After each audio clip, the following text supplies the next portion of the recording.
Winter settled over Carbon County, Montana, in late 1947 with the kind of silence that only extreme cold can bring. Snow lay thick across the valley, muting sound, freezing breath in midair. Against that white stillness stood a strange shape half buried into a hillside, a curved metal structure wrapped in rough stone. People stopped when they saw it. They stared. Some laughed. Others shook their heads.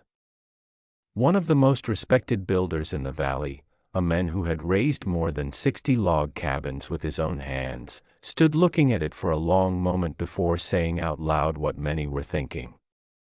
He called it the stupidest house he had ever seen. Metal and stone, he said, had no place in a Montana winter. Anyone who tried to live in that thing wouldn't last the season. The men building it didn't respond. He didn't argue or defend himself. He simply kept stacking sandstone blocks along the curved steel shell, his gloved hands red from the cold, his breath hanging like smoke in the air. He worked slowly and carefully, placing each stone as if he were following a plan no one else could see. That man was Raymond Caulfield, a war veteran, a mechanic by trade, and a new homesteader who had learned the hard way that tradition did not always equal wisdom. Caulfield had arrived in the valley the previous year, in the fall of 1946, full of the same confidence every new homesteader carried. He claimed 160 acres north of Red Lodge, land with decent water, scattered timber, and a view of the Beartooth Mountains that made the harshness of the place feel almost worth it. Like everyone else, he built what everyone else built, a standard log cabin. 16 by 20 feet. Dovetail corners. Clay chinking pushed between the logs by hand. A riverstone fireplace dominating one wall. A shake roof cut from local timber. It was the design generations of frontier families had trusted, and on the surface it seemed solid, honest, and proven. Then winter arrived. At first, Caulfield told himself it was just a cold snap, something to endure. Montana winters were legendary, after all. But what surprised him wasn't the cold outside. It was the cold inside. Even with the fireplace roaring, the warmth never spread evenly.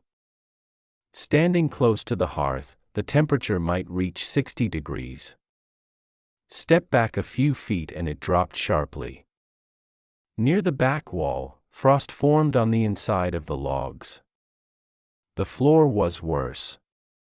Cold seeped upward through the planks and into his boots, numbing his feet no matter how many layers of wool he wore. At night, if the fire burned low for even an hour, the temperature inside plunged fast enough to wake him shivering. He started paying attention.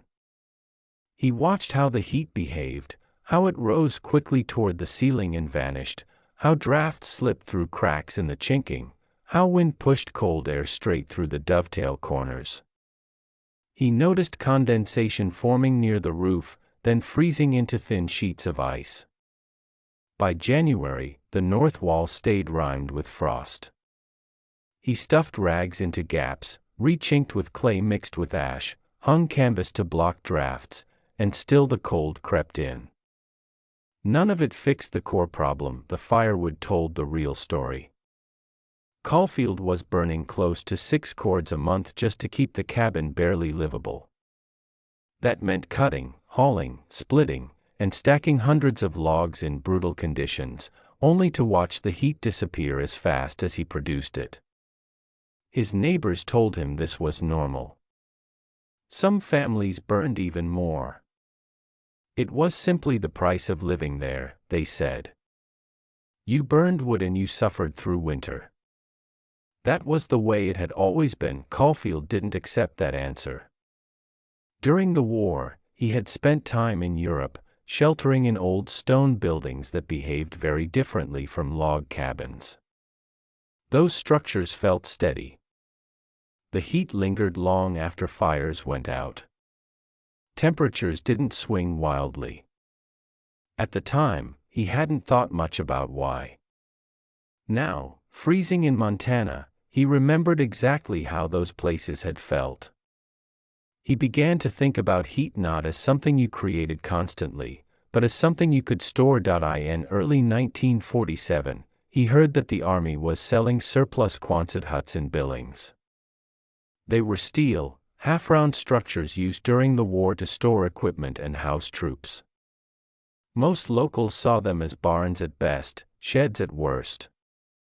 Metal, everyone knew, conducted cold. A metal building in winter sounded like a death sentence. Caulfield saw something else entirely. He saw a strong, windproof shell that could support something better inside. He bought one for $40 and hauled it back to his land in pieces. When word spread about what he planned to do with it, the laughter started almost immediately. He talked openly about burying half of it into a south-facing hillside. He said he would wrap the interior in thick stone walls and heat it with a central masonry stove. People told him metal would sweat, stone would crack, and the whole thing would collapse under its own weight. They said he was building a bunker, not a home. Some joked that the war had scrambled his thinking. Caulfield listened and kept working. He anchored the steel shell to a stone foundation sunk deep into the hillside.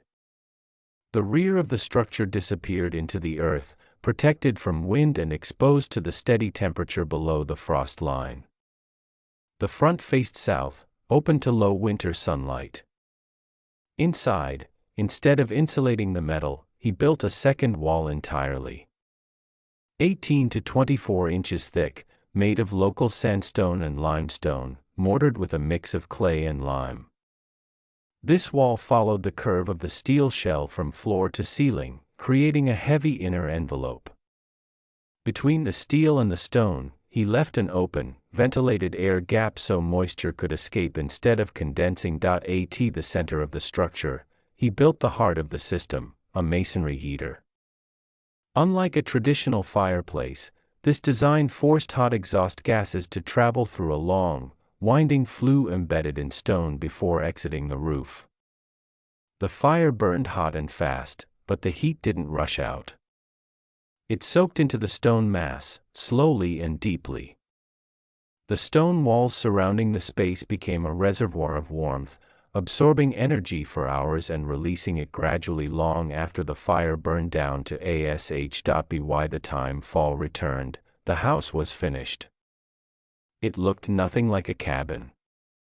It looked heavy, solid, almost ancient.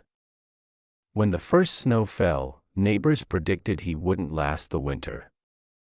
One respected builder even warned others that the structure was dangerous, that condensation would rot it from the inside, that Caulfield was gambling with his life. January 1948 proved them wrong. An Arctic air mass settled over the valley and refused to leave. Temperatures dropped below zero and stayed there.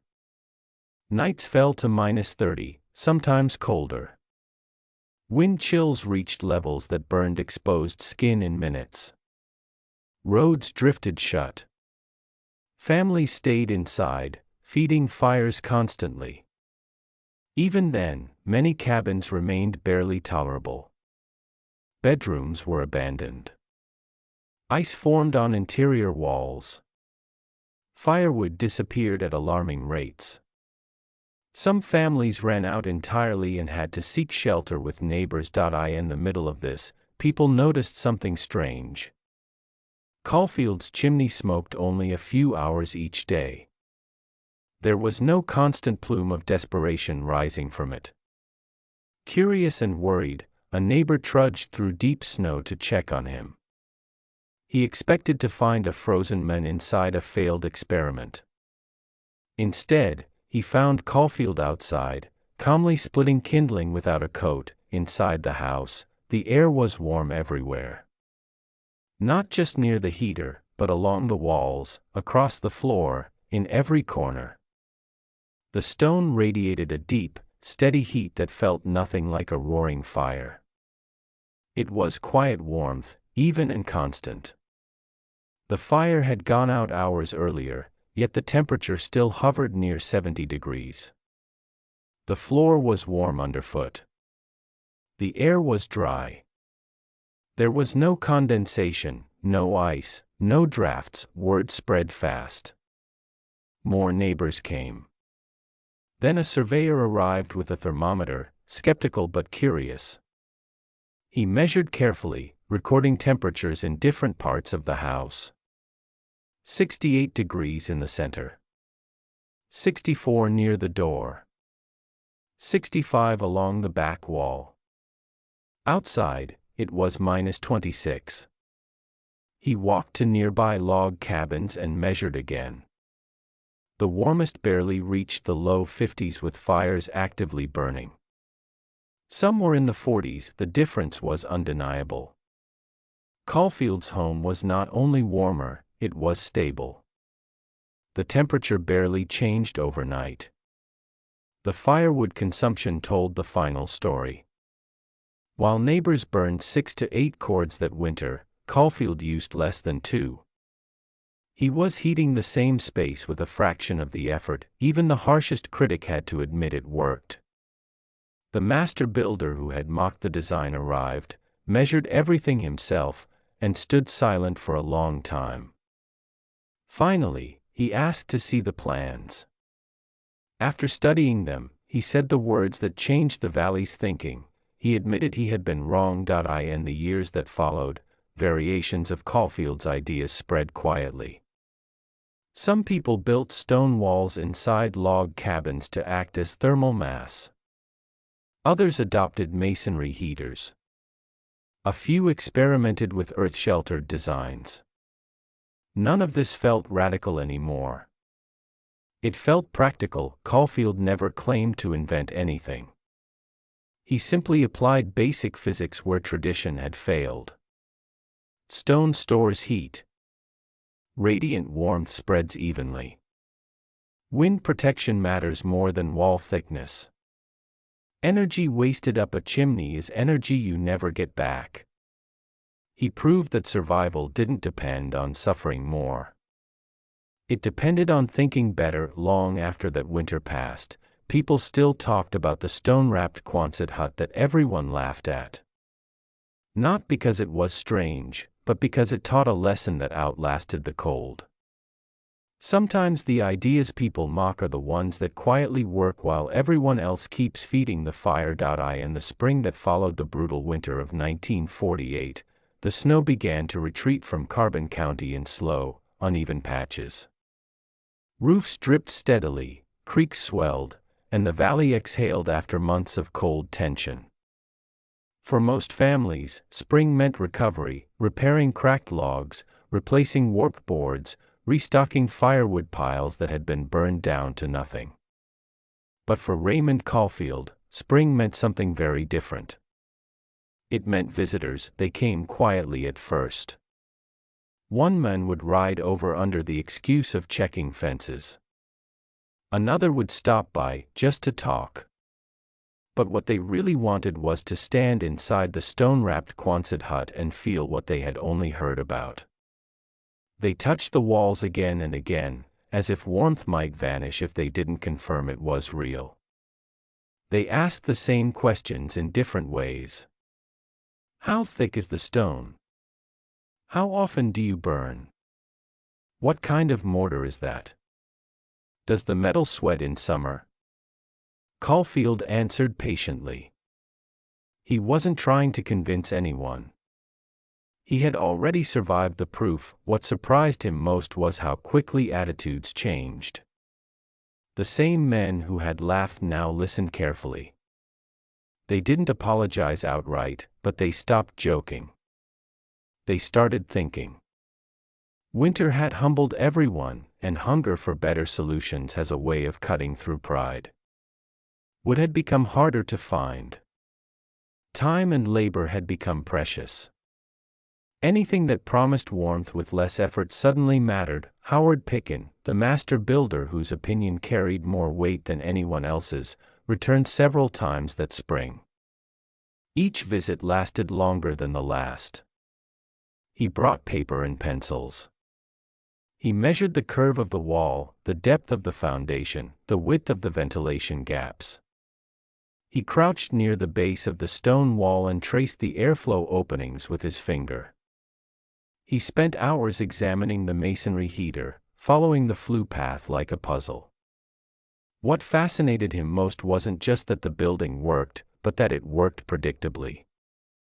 There were no tricks, no luck, no mystery. It obeyed rules he had never been taught to consider. Picken began talking. At the lumber yard. At the general store. At job sites. He told younger builders that they needed to stop thinking of heat as something you chased and start thinking of it as something you held. He admitted that for decades he had focused on structure and strength but ignored heat flow entirely. Coming from him, that admission carried enormous weight. By the next winter, the influence was visible. A homesteader named Carl Brunner built a small stone-heavy structure on the east side of the valley. He didn't use a Quonset hut. He couldn't afford one. Instead, he built thick stone walls on the north and west sides of a simple frame house, leaving the south side lighter to catch sun. Inside, he built a crude masonry heater from salvaged brick. It wasn't elegant, but it worked. His firewood pile lasted twice as long as it had the year before. Another family added a stone bench around their existing fireplace, wrapping it in mass that stayed warm overnight. Someone else buried part of their cabin into a hillside for wind protection. None of these people claimed to be copying Caulfield exactly. They didn't need to. They were copying the idea behind it. Heat didn't have to escape the moment it was made. What changed the valley wasn't a blueprint. It was a mindset. Caulfield himself didn't become famous. He didn't travel to give talks or write articles.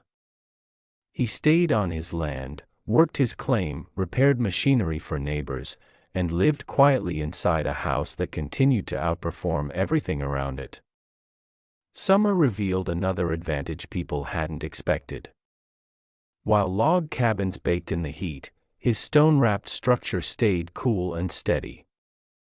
The same thermal mass that held warmth in winter absorbed excess heat in summer, smoothing temperature swings in both directions. It was comfortable year-round with almost no effort. As years passed, people stopped calling it "that metal house" and started calling it Caulfield's Place, as if it had always belonged. Children who had once laughed at it grew up assuming it was normal. New settlers arriving in the valley asked about it not with mockery, but curiosity. By the early 1950s, there were more than a dozen structures within 40 miles that used some version of the same principles. Stone walls. Masonry heaters. Earth sheltering. Radiant heat. Outside the valley, the ideas traveled slowly, carried by word of mouth rather than headlines. A cousin from Wyoming built something similar. A friend heading north into Canada asked for sketches. Someone passing through on the way to Alaska stopped to ask questions and left with pages of notes. None of them credited Caulfield as an inventor. They credited winter for teaching them the same lesson it had taught him. The irony was that none of this knowledge was new. Europeans had built masonry stoves for centuries. Earth-sheltered homes existed across cultures. Thermal mass had always been part of smart building. What made Caulfield's story powerful wasn't innovation. It was application. He applied old ideas where everyone assumed they didn't belong. He trusted physics over habit. As time went on, even the language people used began to change. They talked less about toughing it out and more about efficiency. Less about endurance and more about planning. Winter stopped being something you survived through suffering and became something you prepared for intelligently. That shift alone likely saved lives, though no one ever counted them. Decades later, long after Caulfield himself was gone, off-grid builders and homesteaders began rediscovering the same ideas. Rocket mass heaters appeared. Passive solar design gained popularity. Earth-sheltered homes were studied again. In quiet corners of the internet and in remote communities, people talked about thermal batteries and radiant heat as if they were modern discoveries. Few knew that a man in Montana had quietly proven all of it under the harshest conditions imaginable. If Caulfield's story teaches anything, it's this: tradition is not the same as truth. Tradition survives because it works well enough, not because it works best. The moment conditions become extreme, good enough stops being enough. Cold has no respect for pride, history, or reputation. It only respects physics. Caulfield never set out to embarrass anyone. He didn't want to challenge frontier wisdom or rewrite building culture. He just wanted to stay warm without burning his life away in firewood. The fact that his solution did more than that it quietly rewrote how an entire valley thought about shelter, was almost accidental, and perhaps that's why the story endures. Not because a strange house beat the cold, but because it showed that survival doesn't always belong to the strongest or the toughest. Sometimes it belongs to the person willing to stop, think, and ask a simple question everyone else ignores: what if we're building the wrong way? That question, asked at the right moment, can warm more than just one house. As the years rolled forward, the stone-wrapped Quonset hut slowly faded from being a curiosity into something closer to quiet proof. By the mid-1950s, it no longer drew crowds of onlookers, because the idea it represented had already taken root. People no longer needed to see it to believe it.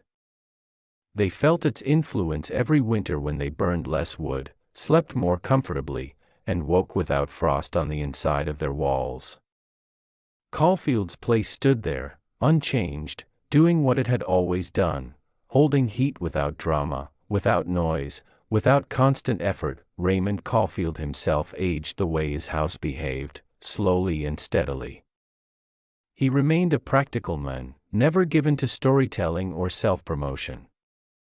When asked why his home worked so well, he didn't talk about genius or innovation. He talked about heat moving, about mass holding warmth, about wind stealing it away. He explained things simply, the way a mechanic explains an engine. If you understood how the parts worked together, you didn't need faith. You had certainty. Every winter reinforced the lesson. Storms came and went. Some were mild, others vicious. Each time, the valley noticed the same pattern. Houses built with only tradition struggled first. Houses that borrowed even a little from Caulfield's approach fared better. A stone wall here. A buried foundation there. A better stove. Incremental changes added up. Winter didn't become gentle, but it became manageable. By the time the 1960s arrived, younger builders entering the trade had grown up hearing about the winter of '48. It was spoken of the way floods or fires are spoken of, events that define a place. And just as important as the cold itself was the story of the house that refused to surrender to it. Builders who had never met Caulfield still absorbed his thinking indirectly. They talked about holding heat overnight and letting the earth work for you. The language had changed, and language shapes decisions. Outside Carbon County, the same principles were quietly resurfacing in other cold places. In Alaska, people experimented with earth berms and thick masonry heaters. In the northern plains, farmers built partially buried homes to escape wind. In Canada, old European stove designs were rediscovered and adapted. None of these movements traced themselves back to one man in Montana, yet the parallel was unmistakable. Harsh environments force the same conclusions when people are willing to observe honestly. What made Caulfield's story endure among those who did hear it wasn't just the building itself, but the moment of resistance that preceded it. The laughter, the ridicule, the certainty that he was wrong. That pattern felt familiar to anyone who had ever tried to solve a problem differently. His experience mirrored something deeply human, the instinct to defend what we know, even when it fails us. Log cabins weren't bad structures. They were simply limited. They were built for speed, familiarity, and available materials, not for thermal efficiency. For generations, people accepted their weaknesses because they didn't see alternatives. Caulfield didn't hate log cabins. He just stopped believing they were the best answer. That distinction mattered. As modern building science advanced, researchers put names and equations to what Caulfield had learned through experience. Thermal mass. Radiant heat transfer.